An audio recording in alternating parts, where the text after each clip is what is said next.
بسم الله الرحمن الرحيم وهذا صراط ربك مستقيما قد فصلنا الآيات لقوم يذكرون لهم دار السلام عند ربهم وهو وليهم بما كانوا يعملون.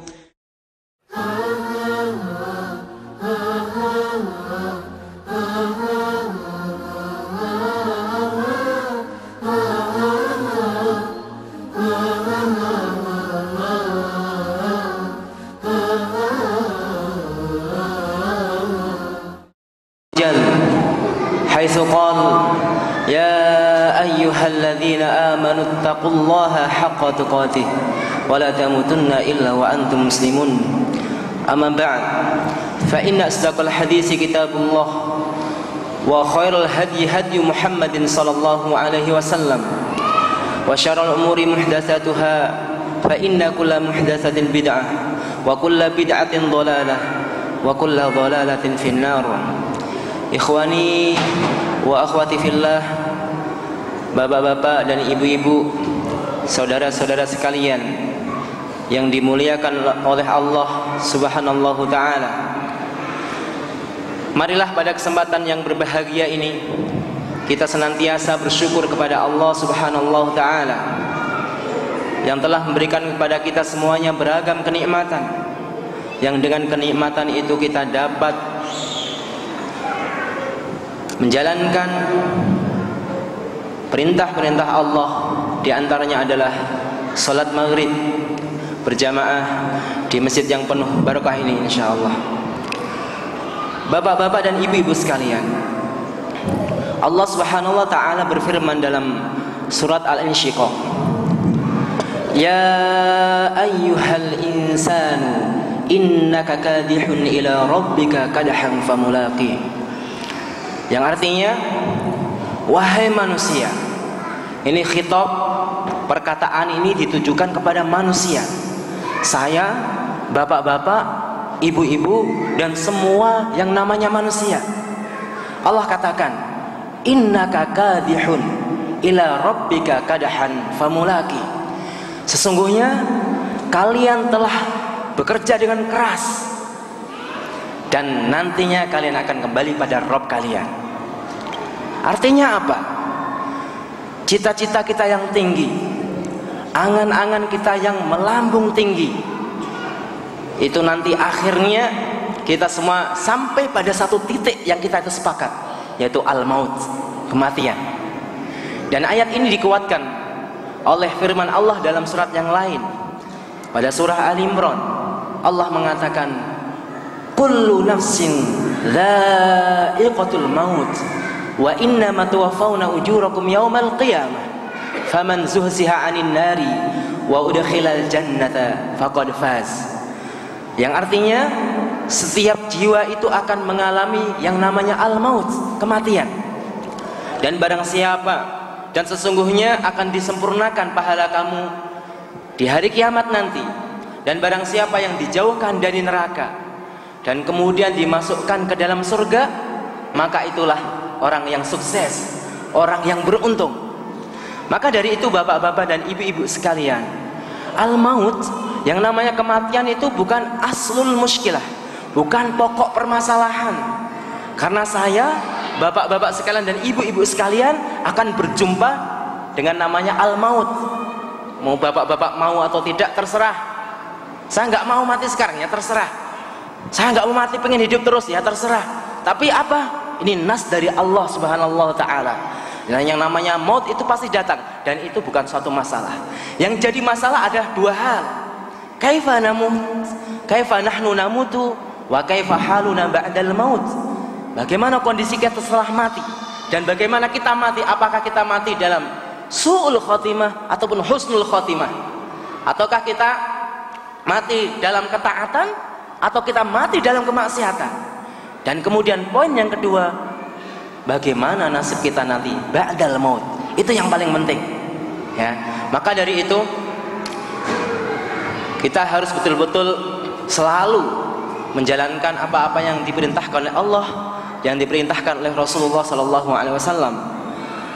Rasulullah sallallahu alaihi wasallam menyatakan dalam hadis Muslim, "Man mata ala syai'in bu'isa alaihi." Dan barang siapa yang mati dalam kondisi tertentu, maka dia akan bangkitkan seperti kondisi tersebut.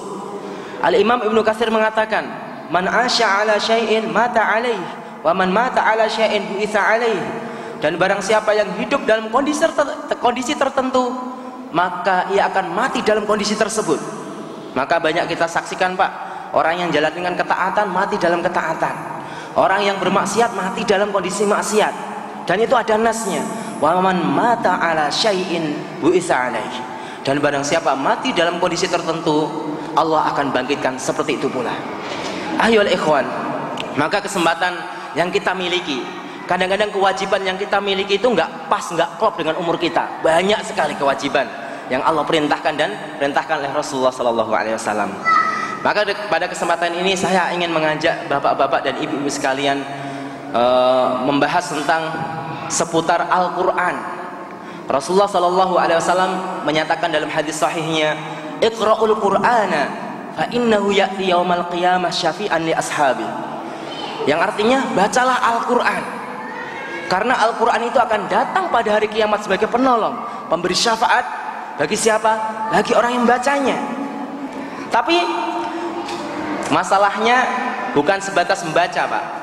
Kalau mungkin bapak-bapak sekalian ditanya, siapa yang nggak pernah baca Al-Quran?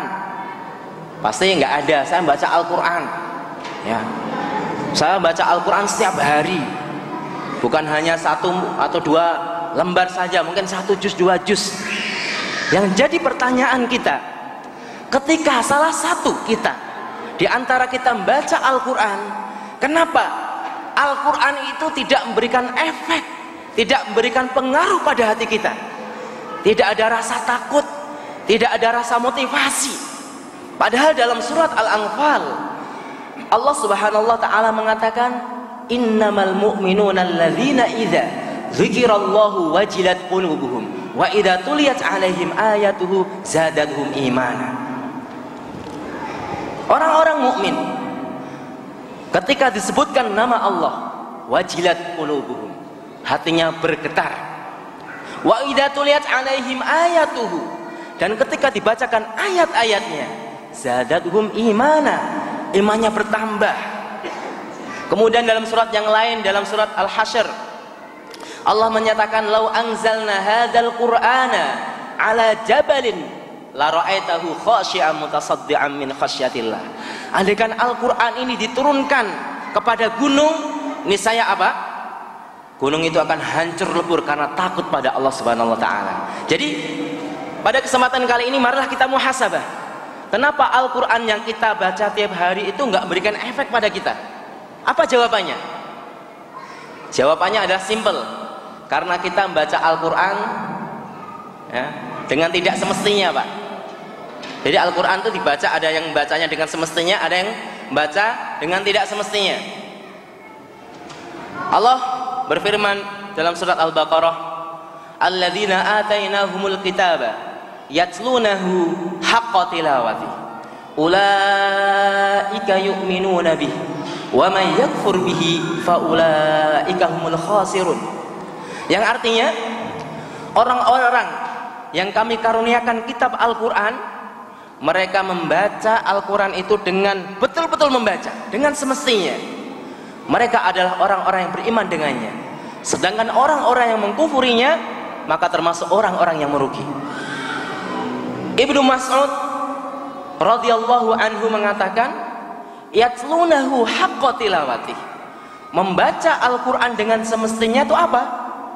Yaitu beliau mengatakan, "Ayuhillah halalahu." Menghalalkan apa yang dihalalkan Al-Quran. "Wa yuharrima haramahu." Dan mengharamkan apa yang diharamkan Al-Quran. Kemudian yang ketiga, "Wa yaqra'a kama anzalallahu ta'ala." Dan membaca Al-Quran sebagaimana Allah menurunkan. Al-Quran diturunkan dengan kaidah-kaidah Al-Quran, dengan tajwid yang baik. Walaupun pada zaman Rasulullah nggak ada istilah tajwid, ada ikhfa, ada idhar, nggak ada, Pak. Para sahabat membaca itu dengan istilahnya salikoh, Istilahnya itu memang dari sananya mereka itu punya lisan yang fasih, baca Al-Quran dengan tajwid walaupun nggak tahu kaidah-kaidah tajwid. Kaidah-kaidah tajwid itu diletakkan setelahnya. Ketika banyak orang masuk Islam dari kalangan non-Arab yang mereka mungkin bahasa Arabnya pas-pasan, mengucapkan bahasa Arabnya kurang fasih, nggak tahu yang namanya idgham dan lain sebagainya, maka diletakkan kaidah-kaidah tajwid. Ya, kembali pada pokok pembahasan. Jadi intinya apa? Membaca Al-Quran itu ada yang sifatnya harfi. Kita membaca Al-Quran sesuai dengan kaidah-kaidah tajwid. Kemudian yang kedua adalah membaca Al-Quran dengan maknawi atau tadabburi. Ya, dan disinilah kuncinya. Ketika seorang hanya membaca Al-Quran yang sifatnya harfi, baca huruf, memperhatikan tasenya, tajwidnya, tapi tanpa memperhatikan maknanya, nah di situ itu. Ketika dibacakan ayat adab, nggak ngefek, nggak takut.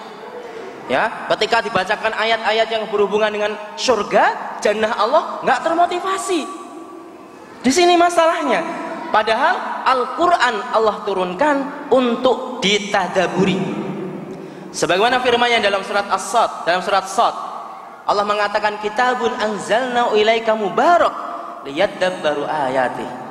Kitab Al-Quran ini diturunkan kepada kamu, mubarak, penuh berkah. Supaya apa? Untuk ditadaburi, dipahami maknanya. Maka para sahabat seperti Ibnu Mas'ud menceritakan, ketika kami belajar Al-Quran, belajar 10 ayat, tidak pindah ke ayat lainnya sebelum kami paham betul. Sehingga pantaslah ketika mereka dibacakan Al-Quran bertambah keimanannya. Ya, betul-betul bisa menikmati Al-Quran itu. Karena apa, Pak? Al-Quran itu adalah sebuah risalah. Risalah itu surat dari Allah kepada kita semuanya, nggak pada siapa-siapa. Surat itu untuk dipahami, bukan untuk dipajang saja. Surat dari Allah itu untuk dipahami.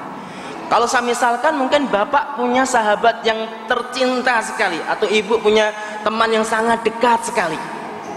Satu saat dia pergi mungkin ke Eropa atau ke Timur Tengah. Setelah beberapa waktu mereka paham bahasa asing, bahasa Inggris ataupun bahasa Arab.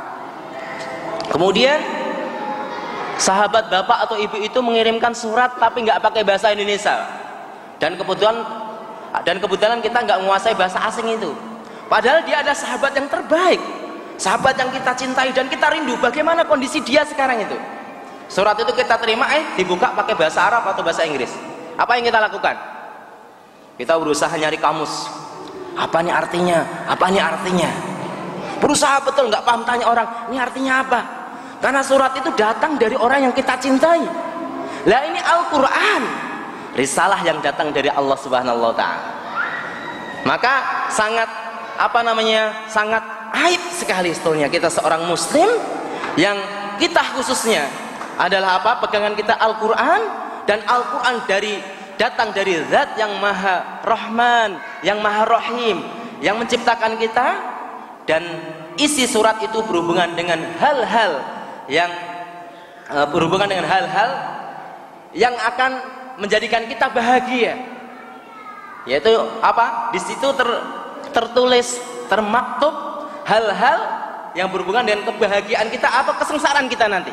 Bukan masalah yang main-main, bukan masalah kabar kita gimana, sekarang bagaimana kabarnya, bukan seperti itu. Tapi berhubungan dan nanti, yaitu kita di akhirat. Ini makanya Al-Quran kitabullah tidak cukup untuk dibaca saja. Walaupun baca Al-Quran itu nggak seperti baca yang lain, Pak. Bukan seperti membaca koran atau majalah ataupun buletin dan lain sebagainya. Rasulullah mengatakan dalam hadis riwayat At-Tirmidzi, man qara'a harfan min kitabillahi falahu hasanah. Barang siapa yang baca Al-Quran satu huruf saja, maka baginya satu kebaikan. Apakah sampai itu saja? Ternyata tidak. Wal hasanatu bi asyri amsalihha. Dan satu kebaikan dari Al-Quran itu akan dilipatkan jadi 10 kebaikan. Wala aqul, dan saya katakan, kata Rasulullah, alif lam mim, wala aqul alif lam mim harf, dan saya tidak mengatakan bahwa kalimat alif lam mim itu ada satu huruf. Walakin aqul, kata Rasulullah, akan tapi saya mengatakan apa? Al alifu harf. Alif satu huruf, Al-lamu harf, lam satu huruf, wal mimu harf, dan mim satu huruf. Jadi alif lam mim, kita baca alif lam mim itu sudah mendapatkan 3 kebaikan dan dilipat gandakan menjadi 30 kebaikan. Ya.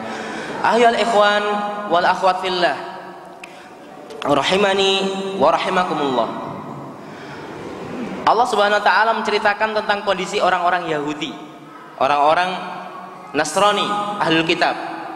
Wa minhum ummiyuna la ya'lamunal kitaba illa amani. Dan sebagian mereka itu tidak mengetahui kitab kecuali hanya angan-angan, amani, angan-angan. Al-Imam Asy-Syaukani mengatakan, al-amani ma'nahu mujarradul qiraah. Maksud daripada angan-angan di situ adalah hanya membaca saja. Maka hati-hati, jangan-jangan kita itu hanya pandai membaca, nggak memahami maknanya. Ternyata apa yang dihalalkan Al-Quran kita haramkan, dan sebaliknya apa-apa yang diharamkan Al-Quran kita terjang. Padahal kitab itu di tangan kita. Apa ini nggak olok-olok namanya?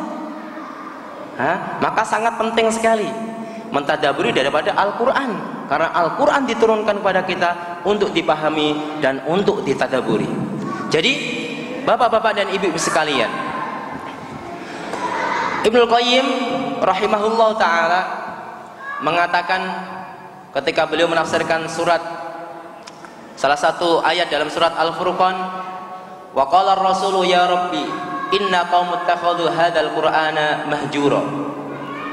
Berkata Rasul, wahai Rabb, wahai Allah, sesungguhnya kaumku menjadikan Al-Quran ini adalah mahjura, sesuatu yang ditinggalkan.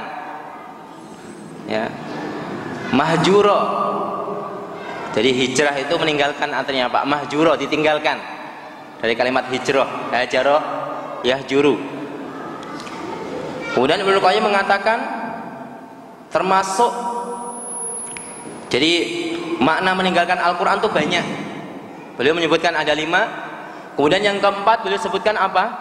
Beliau sebutkan yang keempat itu adalah adamu tadabburihi wa adamu tafahumihi. Tidak memahaminya dan tidak tadabbur. Jadi kalau memang betul-betul kita seorang yang beriman, yang rindu akan nasihat dari Allah, maka seyogianya lah kita itu memahami dan mentadaburi Al-Quran. Kapan Pak? Dah mulai sekarang. Tidak harus banyak-banyak, yang penting continue. 1 ayat 2 ayat sebelum tidur baca terjemahannya, tafsirnya. Kalau nggak paham, tanyakan Pak Ustadz yang ada di masjid ini ataupun yang ada di sekitar rumah kita. 1-2 ayat. Kalau istiqomah bisa jadi apa? Amal yang istiqomah itu akan menjadi amalan andalan kita. Jadi dalam Islam itu isinya adalah kemudahan. Jadi beramal nggak perlu berat. Bahkan amal yang sedikit kalau kita lakukan tiap hari itu menjadi amal yang dicintai oleh Allah Subhanahu wa taala. Al-Imam Al-Bukhari meriwayatkan hadis dari Rasulullah sallallahu alaihi wasallam, "Ahabbul a'mali ilallahi adwamuha wa in qalla." Amal yang paling dicintai oleh Allah adalah amal yang berkesinambungan walaupun sedikit. Seperti ini. Ya. Jadi tadabbur Al-Qur'an 1 ayat 2 ayat lebih baik daripada baca Al-Quran banyak ditadaburi 1 juz kemudian setahun libur nggak baca Quran. Lebih baik 1-2 ayat dibaca ditadaburi tapi dilakukan terus, mungkin sebelum tidur atau pagi jam sekian di jadwal. Amal yang sifatnya continue inilah yang dicintai oleh Allah Subhanahu wa taala. Aisyah juga pernah meriwayatkan bahwasanya Rasulullah sallallahu alaihi wasallam bersabda, "Khudhu minal amali ma tutiqun." Amalkanlah ya, amalan yang kalian mampu. Fa innallaha la yamallu hatta tamallu. Sesungguhnya Allah tidak akan bosan sampai kalian bosan. Seperti itu. Ya. Fa inna ahabbal a'mali ila Rasulillah sallallahu alaihi wasallam adwamuha wa in qalla. Karena sesungguhnya amal yang paling dicintai oleh Rasulullah sallallahu alaihi wasallam amal yang continue. Tapi apa? Continue walaupun sedikit. Ya. Sehingga para sahabat pernah bertanya pada Aisyah, wahai Aisyah, hal kana Rasulullah sallallahu alaihi wasallam yakhussu yauman min ayyami? Apakah Rasulullah itu mengkhususkan amal yang khusus di hari-hari tertentu? Ya, kemudian di hari yang lain tidak dilakukan? Enggak, kata Aisyah. Kana amaluhu dimah. Amalannya itu berkesinambungan Rasulullah sallallahu alaihi wasallam. Ya. Ayyukum tastati' ma yastati'u Rasulullah sallallahu alaihi wasallam. Kalian akan dapat melaksanakan, ya, kalian akan mampu mengamalkan, ya, apa-apa yang Rasulullah mampu untuk mengamalkan. Ini. Jadi Islam tuh Masya Allah, ya. Ajaran Islam tuh sangat mudah. Maka dari sini kita akan coba mentadabburi Al-Qur'an dan mengharapkan supaya kita apa? Ketika baca Al-Qur'an itu ada suatu asar, pengaruh dalam hati kita, rasa takut kepada Allah, keimanan. Jadi baca Al-Quran bukan malah hanya rutinitas, tidak ada bekas sedikit pun, ya. Jadi itu kurang afdol. Jadi kurang afdol. Tidak cukup hanya membacanya, tapi mentadaburi Al-Quran Al-Karim. Karena sekali lagi Al-Quran diturunkan untuk ditadaburi. Selain dibaca, ditadaburi, dipahami maknanya. Ayyuhal ikhwan, arsyadakumullah. Pada kesempatan kali ini coba kita ambil satu ayat. Allah berfirman dalam surat Al-A'la, Sabbihisma rabbikal a'la. Sabbihisma rabbikal a'la. Ayat ini sering dibaca oleh khatib. Apa yang kita ambil kesimpulan dari ini? Dari ayat ini. Sabbihisma rabbikal a'la. Ya, kalau kita nggak memahami ya lewat begitu saja. Oh, bacaan imamnya bagus, ya bagus saja. Artinya apa Pak? Ya nggak tahu. Bapak ada tanya? Belum. Ini Quran untuk siapa Pak? Untuk Bapak atau untuk siapa? Ya untuk saya juga. Ya. Sabbihisma rabbikal a'la. Bertasbihlah. Tasbih, sucikanlah nama Rabbmu yang maha tinggi. At-tasbih. Jadi segala perintah dari Allah Subhanahu wa taala itu adalah nilainya agung, nilainya besar. Di sini perintah untuk bertasbih. Ya. Jadi ketika Allah merintahkan, berarti hal itu menunjukkan amalan yang diperintahkan bukan amalan yang kecil, Pak. Bahkan diriwayatkan dalam hadis Muslim, yulhamuna li ahli jannati tasbih kama yulhamuna nafas. Para ahli surga mereka diilhami oleh Allah untuk bertasbih sebagaimana mereka diilhami untuk apa? Bernapas. Jadi penduduk surga, yang namanya surga itu bukan darut taklif lagi, bukan tempat diperintah dan dilarang lagi, tapi ternyata apa? Allah Subhanahu wa taala mengilhami bagi mereka itu bertasbih, walaupun tasbih mereka bukan suatu yang beban, sifatnya bukan beban. Bertasbih seperti mereka bernapas. Nah, kita coba lihat, kenapa seperti ini? Kenapa tasbih? Tadi diperintahkan oleh Allah Subhanahu wa taala untuk tasbih. Ternyata saya lihat hadis, ada hadis yang menunjukkan sampai penduduk surga yang pada dasarnya orang ahli surga itu nggak ada perintah lagi, Pak. Sudah itu rumah, tempat, kampung untuk senang-senang. Tapi ternyata Allah masih mengilhami berupa apa? Tasbih. Penduduk surga mengucapkan subhanallah, subhanallah. Luar biasa. Kemudian saya lihat lagi di Al-Quran. Nanti mungkin kalau kita melihat Al-Quran baru tahu apa rahasia tasbih itu. Allah Subhanahu wa taala menyatakan dalam surat Ar-Ra'd ayat 13, wa yusabbihur ra'du bihamdih. Dan guruh itu bertasbih kepada Allah. Apa pertama, Pak? Guruh, ya. Tahu guruh, Pak? Apa tuh? Suara dari langit. Itu bertasbih kepada Allah Subhanahu wa taala. Kemudian yang kedua, Allah berfirman dalam surat Al-Baqarah ayat 30 tentang malaikat. Malaikat mengatakan, wa nahnu nusabbihu bihamdika wa nuqaddisu lak.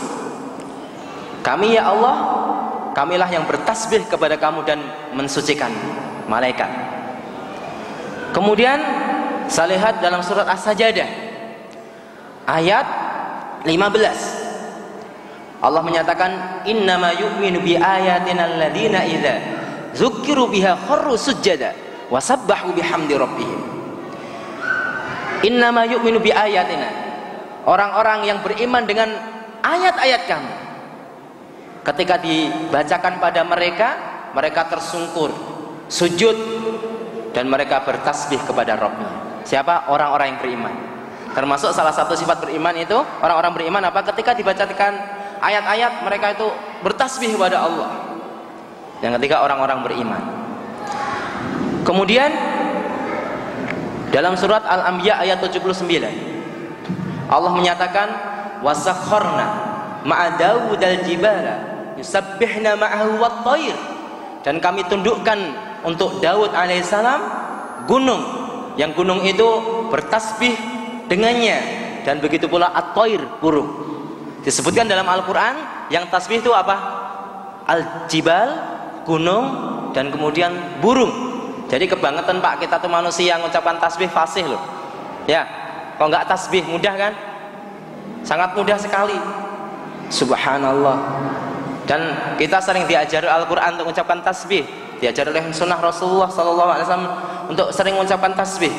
Melihat sesuatu yang indah-indah, subhanallah. Imam lupa, apa yang kita ucapkan? Subhanallah. Ketika sujud, subhanallah. Hah? Ketika kita selesai dari majelis, subhanaka. Banyak sekali ya. Kita lanjutkan. Jadi yang pertama tadi guru bertasbih kepada Allah. Dua adalah para malaikatnya. Kemudian orang-orang yang beriman. Yang keempat, gunung dan burung pun bertasbih kepada Allah. Kemudian selanjutnya dalam surat Al-Isra ayat 44, Allah menyatakan tusabbihu lahu samawati sab'u wal ardu wa man fihinna wa in min syai'in illa yusabbihu bihamdihi walakin la tafqahuna tasbihahu. Yang artinya apa? Seluruh penghuni langit dan bumi ini bertasbih kepada Allah Subhanahu wa taala. Tidak ada satupun kecuali mereka bertasbih. Akan tetapi kalian tidak paham bagaimana mereka bertasbih kepada Allah Subhanahu wa taala.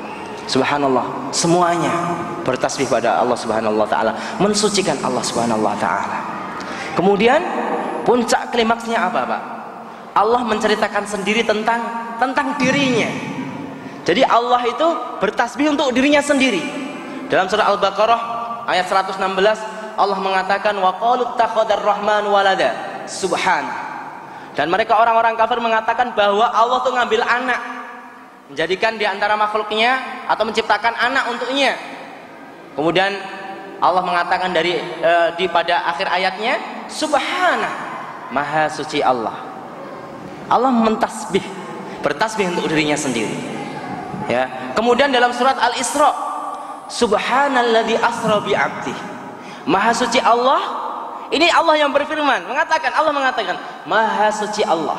Subhanallah, tasbih yang artinya maha suci Allah yang telah mengisrakan hambanya. Luar biasa ya. Luar biasa namanya tasbih ini. Jadi Allah tidak merintahkan sesuatu kecuali sesuatu itu mempunyai makna yang agung.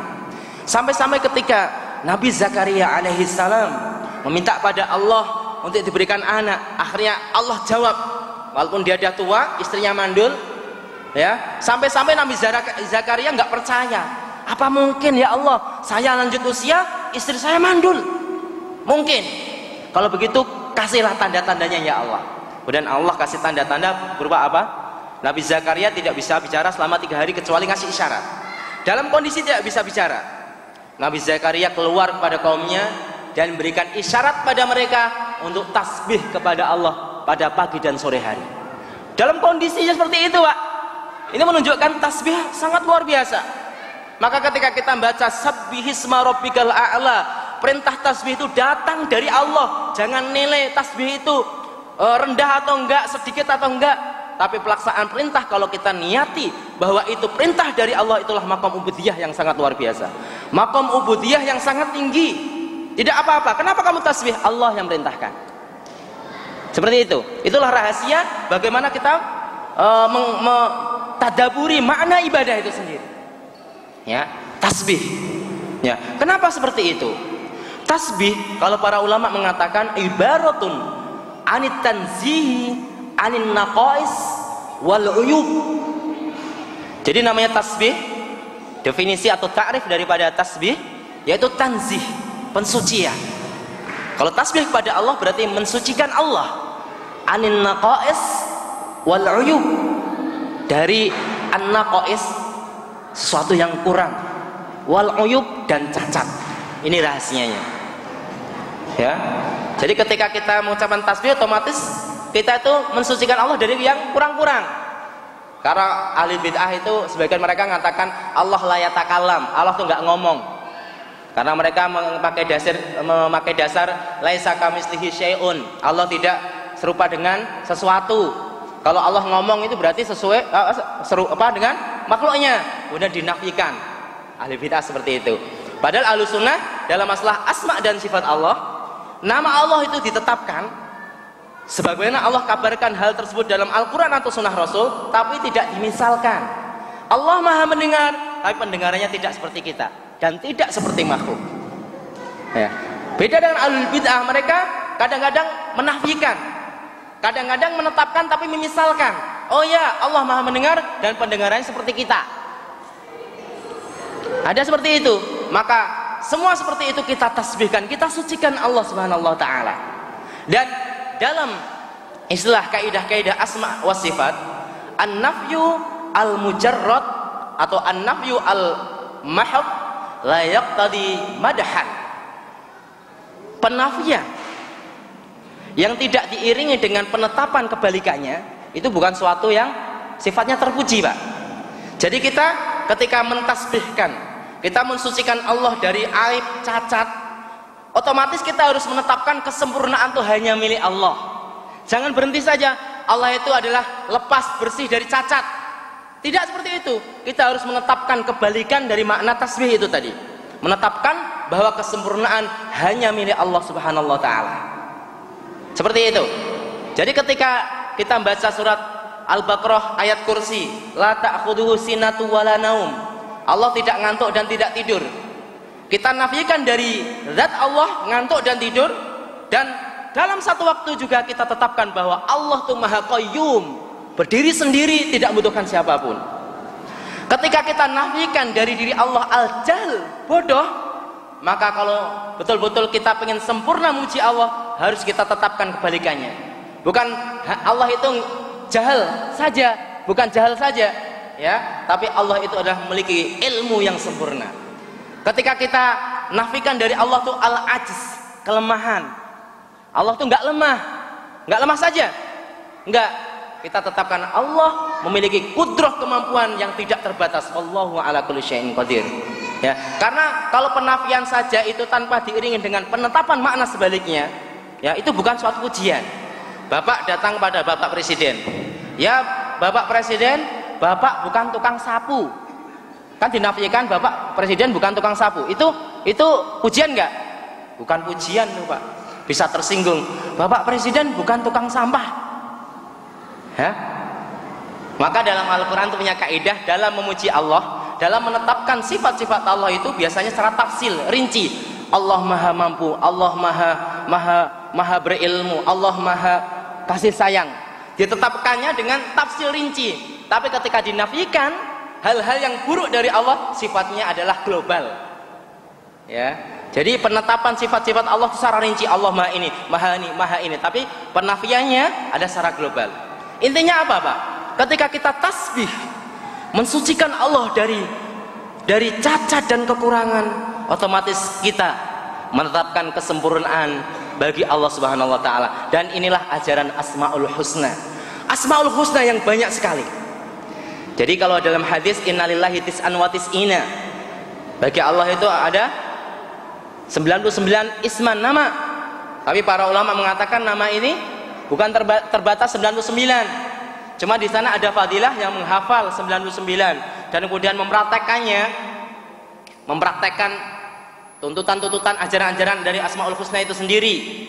Bukan hanya menghafal Allahu Ar-Razzaq, kita paham bahwa Allah pemberi rizki, kita masih tawakal pada manusia dalam masalah rizki. Ketika kita mengetahui bahwa Allah itu As-Sami, Al-Basir, maha melihat, maha mendengar, kita masih melakukan kemaksiatan ketika nggak dilihat orang. Itu kan nggak mengamalkan Asmaul Husna namanya. Baru menghafal tingkat awal. Ya, jadi Asmaul Husna semuanya dari Ar-Rahman Ar-Rahim sampai akhir, ya, itu menunjukkan apa? Menunjukkan apa? Perintah Allah, bahwa Allah memerintahkan supaya kesempurnaan itu dinisbatkan hanya milik Allah Subhanahu wa taala. Dan itu bisa kita lakukan dengan kalimat tasbih apa? Subhanallah. Luar biasa. Hanya kalimat subhanallah kita mensucikan Allah dari cacat, dan otomatis kebalikannya, dan kita menisbatkan kesempurnaan yang luar biasa, kesempurnaan yang betul-betul sempurna hanya milik Allah Subhanahu wa taala dengan kalimat tasbih. Maka nggak heran kalau Rasulullah sallallahu alaihi wasallam mengatakan dalam hadis sahihnya, walhamdulillah wa subhanallah tamla'ani atau tamla'u ma bainas samawati wal ard. Kata Rasulullah apa? Walhamdulillah, tahmid, yang artinya apa? Segala puji bagi Allah. Wa subhanallah, tasbih, yang artinya maha suci Allah. Tamla'ani atau tamla'u ma bainas samawati wal ard, memenuhi apa-apa yang di langit dan di bumi. Artinya apa, Pak? Andaikan pahala tasbih atau tahmid itu diwujudkan oleh Allah dalam bentuk yang konkret yang bisa kita lihat, dan ini bisa mungkin karena ada hadis bahwa al-maut, kematian nanti ciptakan Allah berupa apa? Bentuk apa? Kambing disembelih di Sirat, ya, orang-orang yang masuk neraka bingung, nggak ada mati lagi, kekal. Kematian itu walaupun sifatnya apa? Sekarang tuh suatu yang nggak nampak kan, Pak? Kematian tuh suatu yang maknawi, suatu yang maknawi, bukan hissi, suatu yang nggak nampak. Tapi kalau Allah mau, itu bisa dinampakkan, dibentuk menjadi makhluk, seperti surat Al-Baqarah dan Ali Imran. Nanti datang seperti awan yang melindungi kita dari panas, ataupun amal-amal kita yang bagus nanti di alam kubur diciptakan oleh Allah berbentuk apa? Seorang pemuda yang ganteng, yang bersih. Allah maha mampu. Maka ketika Allah menghendaki bahwa tasbih itu andaikan dibuat sesuatu yang sifatnya konkret, nyata, kita bisa lihat, maka itu besarnya memenuhi langit dan bumi. Subhanallah, ya. Jadi ketika Bapak membaca sabbihisma rabbikal a'la, Allah merintahkan tasbih, Pak, tasbih. Ya, khususnya kita yang sudah mungkin enggak muda lagi, harus diperbanyak ibadah, ya, berupa zikir. Jadi kita enggak terasa, Pak, ketika mau ke masjid berdoa, mungkin doa ke masjid dengan diiringi tahmid, tasbih, subhanallah, subhanallah, subhanallah, enggak terasa. Ucapan yang meluncur dari lisan kita itu berupa apa? Ibadah. Dan kalau orang sudah biasa, nanti sudah mengucap sendiri kalimat tasbih itu, seperti nafas, mungkin seperti ahli surga, Pak. Ya, penduduk surga itu mengucapkan tasbih nggak terasa, karena Allah sengaja seperti itu buat, karena surga nggak ada beban lagi. Itu rumah, tempat, kampung untuk menikmati kenikmatan, ngunduh panene, ya, mengunduh panennya, yaitu amal-amal yang kita lakukan di dunia, seperti itu. Jadi kita biasakan dan minta tolong pada Allah Subhanahu wa taala, karena ibadah itu nggak akan sempurna tanpa kita minta tolong, Pak. Jangan sombong, ya, karena ibadah yang kita lakukan itu apa? Itu taufik dari Allah. Kita mampu datang ke masjid ini karena Allah yang menghendaki. Dikasih sehat, kakinya sehat, hatinya juga sehat, datang ke masjid. Maka isti'anah, mohon pertolongan itu penting. Sehingga dalam surat Al-Fatihah, iyyaka na'budu wa iyyaka nasta'in, hanya kepada Engkau ya Allah kami menyembah, dan hanya kepada Engkau kami mohon pertolongan. Ada korelasinya antara ibadah dan isti'anah. Sehingga Ibnu Qayyim mengatakan, al-ibadatu bidunil isti'anati naqsun. Ibadah tanpa isti'anah, tanpa mohon pertolongan kepada Allah adalah naqsun, adalah apa? Kurang. Maka sekali lagi kita semuanya, marilah kita mohon pertolongan kepada Allah, selalu diberikan taufiknya, selalu diberi kekuatan sampai akhir nanti, sampai akhir kita bertemu dengan Allah dalam kondisi berserah diri, istiqomah dalam beramal, sehingga ketika maut datang, yang maut itu sifatnya baghtatan, tiba-tiba, nggak izin dulu, Pak, datang, saya mau datang hari ini jam sekian, ya Bapak persiapan, masalahnya nggak izin, nggak ngasih jadwal juga, namanya kematian itu. Maka pesan Allah apa dalam surat Ali Imran ayat 102, wala tamutunna illa wa antum muslimun, dan jangan sekali-kali kita meninggal kecuali dalam kondisi berserah diri. Artinya kita jangan sampai ada peluang kosong nggak beramal soleh. Takutnya ketika ini ada lowongan kosong, datang maut, waduh, rugi kita, ya. Jadi dijaga betul, walaupun sedikit, tapi terus dan terus. Mungkin cukup sekian karena waktunya sudah mau masuk waktu Isya. Demikianlah yang dapat kami sampaikan, yang benar hanya dari Allah. Kemudian yang salah datang dari kami pribadi, dan kita mohon pertolongan kepada Allah dan mohon ampun kepadanya. Aqulu qouli hadza wastaghfiru li wa lakum wa lisairil mu'minina min kulli dzamb. Billahi taufiq wal hidayah. Wassalamu alaikum warahmatullahi wabarakatuh. Muhammad sallallahu alaihi wasallam. Sallallahu ala Muhammad